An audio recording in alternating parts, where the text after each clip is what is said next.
I would say that the Roman See is indefectible. This is taught by an ecumenical council that Eastern Orthodox accept. And this is where Eastern Orthodox are inconsistent.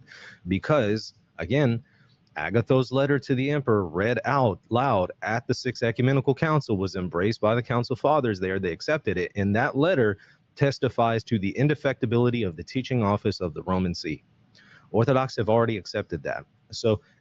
But it actually doesn't. And this is one of his favorite go-to quote mines, which there's a great book that everybody should have if they do want to go into the endless arcana that is papal quote mines. It's kind of a classic, and it's called Papalism by Edward Denny.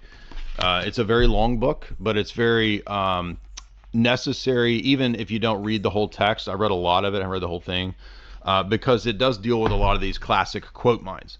So the book begins, Denny begins by responding to Leo XIII's encyclical Satis Cognitum, right? And the chapter on the letter of Pope St. Agatho is actually really great, because when we actually understand the context, now he just blew past that, right? He didn't really say much about it, but when we actually know the context, it's pretty funny. And it actually doesn't work at all to prove what they think it proves, right? So he kind of blew past that. Oh, Pope Agatho, his letter, it teaches indefectibility, and you accepted that. Gotcha, right? Well, if you have Denny's book, you can go over to page 378, and this is where he begins to deal with this argument. And I think Denny's argument is a great response, and so we're going to read this, because a lot of you won't have access to the text. It's a public domain book, I think. You can get it free. But let's read what Denny's treatment of it is, because I think that you'll see, not just on the basis of citing a scholar, but on the basis of the argument, that this is a terrible, actually it undercuts the thing that they're arguing for. The monothelite controversy, and that's what the Sixth Council is dealing with, the idea that there's one will in Christ, had by the date of this council, the Sixth Council, infested the East. Constantinople had for many years been under the influence and consequently had been out of communion with the Roman See, which, with the possible exception of Vitalian, had since the fall of Honorius maintained its orthodoxy. The Emperor Constantine Paganantus, in the year 678, being desirous to restore the peace of the church, summoned the eastern and western bishops to a conference. The West, however, contrary to the expectation, the conference was attended by representatives of the Patriarchs of Alexandria, Jerusalem. It called itself, with the emperor's consent, an ecumenical synod, so that they titled themselves an ecumenical synod, right? It has been considered by the church an ecumenical synod ever since. The synod opened on 680 AD of November. The emperor presided in person, and when present, in the absence of two patriarchs and two ex-consuls, did so as his representatives. What was the attitude adopted by the synod towards the Roman bishop? Now, you heard Big Mike over there is claiming that it's indefectibility, and I don't know if he wants to extend infallibility also, but pay attention first of all to this claim of indefectibility, because that's going to be really problematic. But presumably he would think infallibility too. I don't know. Maybe he thinks that's a doctrine that developed. Maybe he thinks it was there all along. I don't know what he thinks specifically about infallibility as distinct from indefectibility. But he says, the Denny says, what is the attitude of the synod towards the Roman See? Heresy, affecting even the foundational doctrines of the faith, was devastating to the Christian church. How do the fathers of this synod, when dealing with it in regard to the Bishop of Rome as the supreme teacher of the church, how did they, whose definition as to the faith are in themselves irreformable, according to, he's quoting there Leo and Vatican I. So he's saying, did they view this as irreformable, as a ex cathedra Vatican I style statement? And he says, this is nothing, and nothing short of this is required by the interpretation given to this council by Satis Cognitum of Leo XIII. So Satis Cognitum is a very important encyclical about the infallibility and authority and position of the Roman pontiff. In other words, Satis Cognitum gives to this council a infallible, indefectible style interpretation, the very thing that Lofton is according it.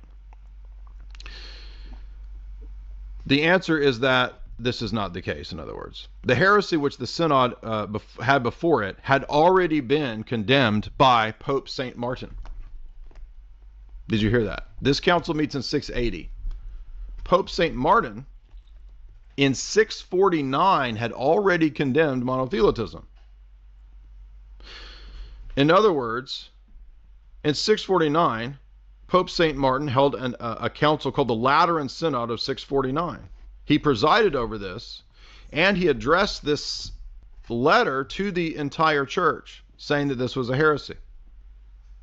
If Vatican I papalism had been the view of this age and of this council, the matter was closed when Pope St. Martin wrote his letter in 649. But guess what? Roman Catholics don't consider the Lateran Council ecumenical. Now, why that is, they can't tell you, because they're actually inconsistent in their listing of the councils as well. Did you know that Roman Catholicism has at different times and in different ages listed different ecumenical councils? And according to their terminology and their typical stance, the Lateran Synod under Pope St. Martin in 649 should be an ecumenical council. But it's not. But wait a minute. It should be, because it meets the standards, and it should also have already been the basis for the condemnation of monothelitism. We shouldn't need a sixth council. Do you understand the force of this argument? Why should we need a sixth council when it has already been condemned authoritatively for the church by the Roman See 30 years earlier? If papalism had been the venerable and constant belief of every age of the church, as Leo XIII Satis Cognitum says, then this council, that's Lateran Council, settled the matter already. Monothelism was clearly condemned by St. Martin in his definitions, and according to Satis Cognitum, they were already irreformably condemned. The supreme judge of the faithful and the teacher of the church had already spoken.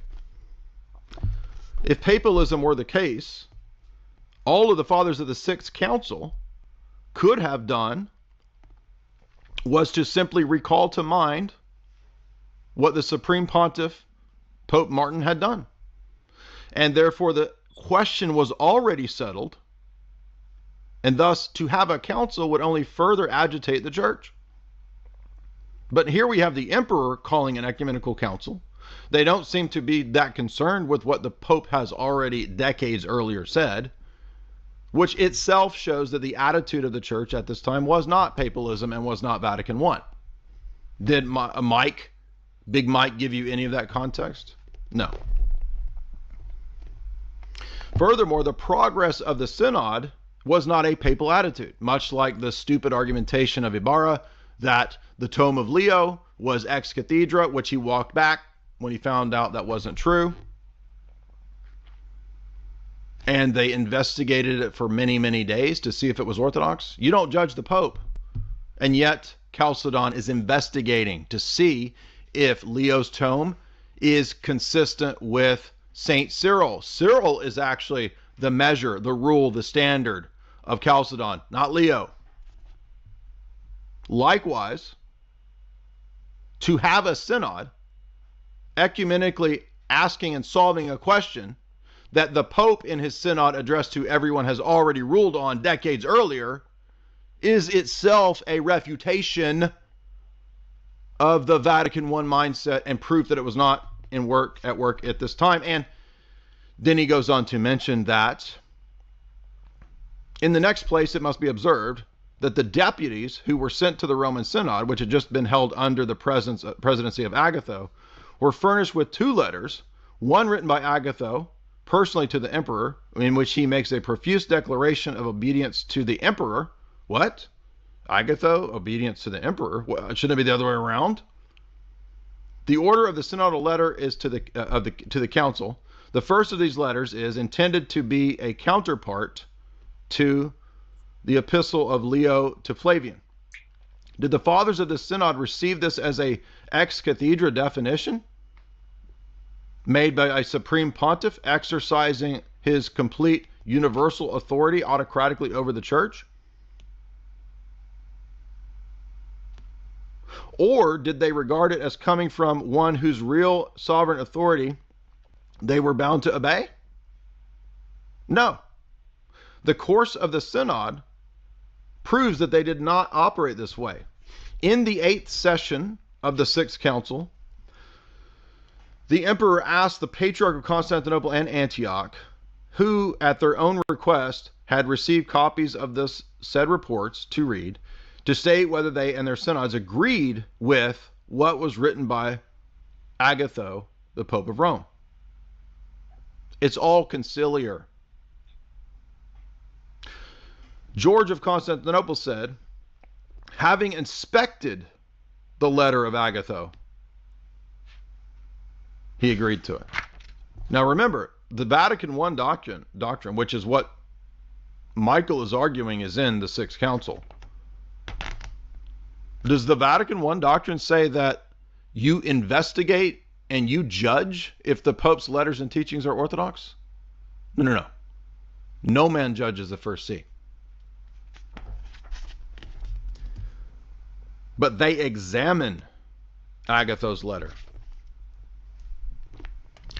And George says, I agree with and consent to Agatho's teaching. And the essence of that teaching is about Christology. Okay, this is not a council meeting about the authority of Rome.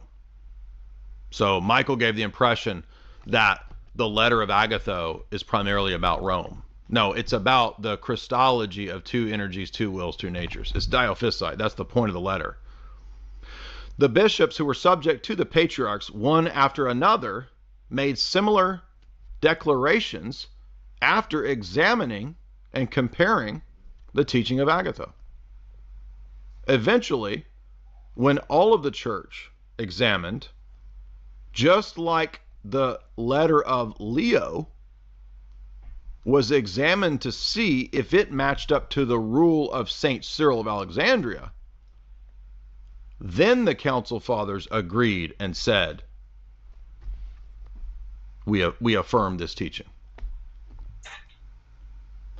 This synod decreed later on, the very synod that he's saying teaches indefectibility, that it has cast out of the church the Pope of Elder Rome, the heretic and anathematized Pope Honorius. So the very council that he is saying teaches indefectibility, which we just saw doesn't do that, it's examined and in a synodal way, is the very council that excommunicates the previous pope. And by the way, successive councils reaffirm the anathematization of Honorius. Honorius is the famous heretical pope. So clearly the council did not believe in the indefectibility of Rome in its successors, because they excommunicated its prior occupant, Honorius. That means councils are above popes.